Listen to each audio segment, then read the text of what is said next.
ராதே கிருஷ்ணா, எல்லாருக்கும் நமஸ்காரம்.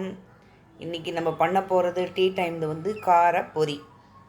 என்னடா பண்ணுறது ஈவினிங் அப்படின்னு யோசிச்சுட்டே இருக்கச்சே வாசலில் டிங் டிங் டிங் டிங்னு அந்த வேர்க்கடலை சூடாக வத்துன்னு போவாளே அந்த மணி அடிச்சுது. சரி நம்மளும் இன்றைக்கி அதையே பண்ணிடலாம் அப்படின்னு தோணித்து. அதனால் பொரி இருந்தது, கடலை எல்லாம் இருந்தது.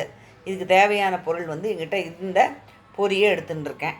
அதுக்கப்புறம் வேர்க்கடலை கொஞ்சம் நல்லா தேங்காய் எண்ணெயில் பண்ணுவோம். தேங்காய் எண்ணெய் விட்டு வறுத்து வச்சுக்கோங்க. கொஞ்சம் கருவேப்பிலை, அதுக்கப்புறம் கொஞ்சம் மஞ்சப்பொடி, மிளகா பொடி, உப்பு, பெருங்காய பவுடர். உப்பு வந்து ரொம்ப வேண்டாம், ஏன்னா ஆல்ரெடி நம்மளுக்கு பொரியலையும் இருக்கும்.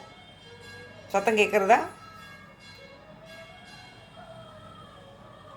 வாசலில் வறுத்துன்னு போயின்னு இருக்கோம். அதுக்கப்புறம் வந்து இதெல்லாம் என்ன பண்ணுங்க, முதல்ல இதெல்லாம் கொஞ்சம் வறுத்து வச்சு விட்டேன்.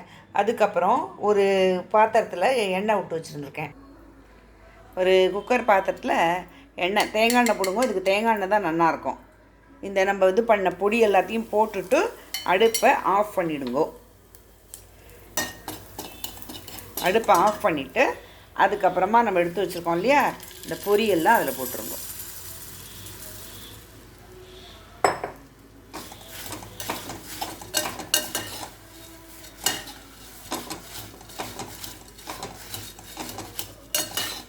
அது 2 நிமிஷத்தில் வந்து நல்லா கிறிஸ்பாகிடும். ஆல்ரெடி இது கிறிஸ்பாக தான் இருக்குது.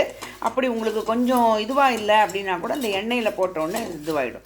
உப்பு வந்து கொஞ்சமாக போட்டுக்கோங்க, ஏன்னா ஆல்ரெடி அதில் உப்பு இருக்கும், அதனால் பார்த்து போட்டுக்கோங்க. காரமும் அது மாதிரி அவளுக்கு தகுந்தபடி பார்த்து போட்டுக்கோங்க. நிமிஷமாக நம்மளோட காரப்பொரி ரெடி ஆகிடும், அவ்வளோதான். அதுக்கப்புறம் வேர்க்கடலையை போட்டு கருவேப்பிலை போட்டு சர்வ் பண்ண வேண்டியது தான்.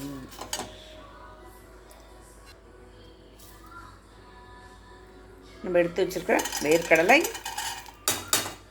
கருவேப்பிலை எல்லாத்தையும் போட்டுருங்க.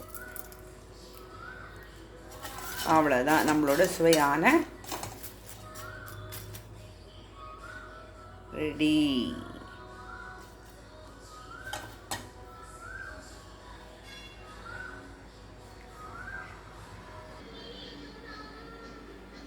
நம்மளோட காரா பொரி ரெடி. இது வந்து மஞ்சப்பொடியும் மிளகும் போட்டு பசும்பால் காய்ச்சி வச்சுருக்கேன். கொஞ்சம் சளியாக இருந்ததுன்னா நீங்கள் வந்து மிளகு பொடியும் மஞ்சப்பொடியும் காய்ச்சி பால் நைட்டு சாப்பிட்டேன்னா சளியெல்லாம் அறுத்துன்னு வந்துடும். தேங்க்ஸ் ஃபார் வாட்சிங்.